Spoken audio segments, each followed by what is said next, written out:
This exploration into library leadership and management was conducted with a visit to an academic library. This library serves 2,300 students, involved in 23 undergraduate programs and 5 graduate and professional degrees. For this presentation, the library will be referred to as Beck's Library, and the library director interviewed as Mrs. Mead. Mrs. Mead has been at Beck's Library for 15 years and served as library director for the past 9 years. In order to learn more about Mrs. Mead's leadership style, a series of interview questions were conducted discussing areas of directorship duties, management style, and managerial logistics. Mrs. Mead leads a team of 5 certified librarians, 2 professional staff, and numerous student assistants in her library operation. In her administrative duties, Mrs. Mead is involved in budgeting, copyright issues, accreditation, and committee participation. Additionally, Mrs. Mead speaks at the invitation of area civic organizations and serves on the Public Library Steering Committee. Because of all these obligations, Mrs. Mead devotes approximately 45% of her time to external affairs, 30% to internal operations, and 25% to business. Typically, Mrs. Mead feels that more than 100% of her time is devoted to the duties as library director.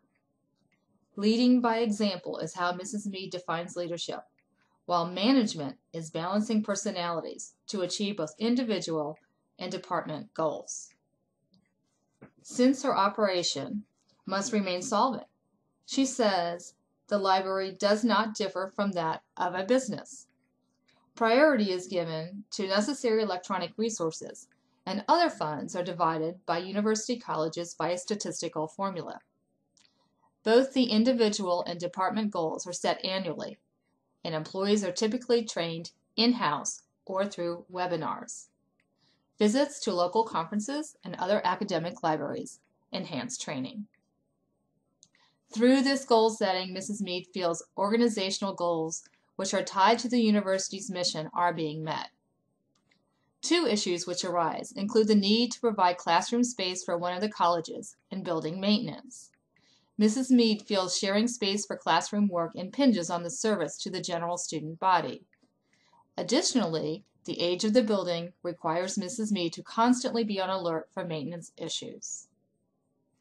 Mrs. Mead believes an effective manager should be able to be organized, listen, compartmentalize, and multitask. She also feels that an outgoing personality and the ability to switch communication modes based on the audience at hand are key components to a successful director.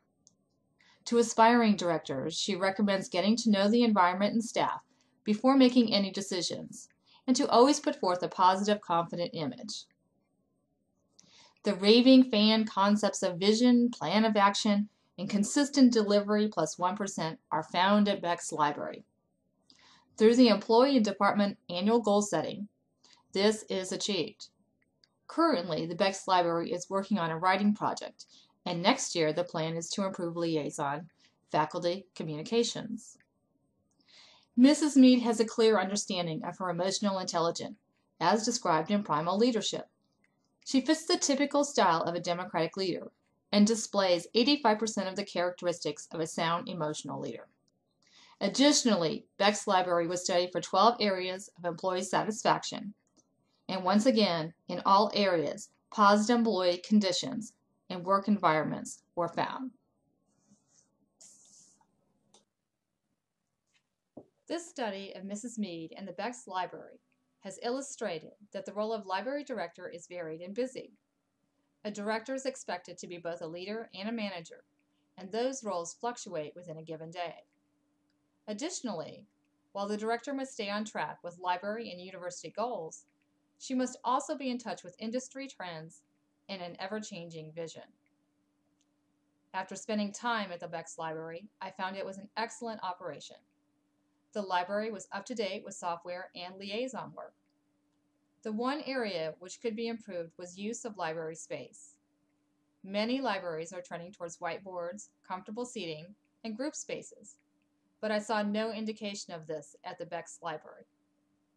All of the seating was hardwood chairs, and the individual study rooms were uninviting. The collection itself is housed in a windowless 3-story space with metal stairs and shelves painted yellow. While much of this is due to the age of the building, some changes are possible and could be considered.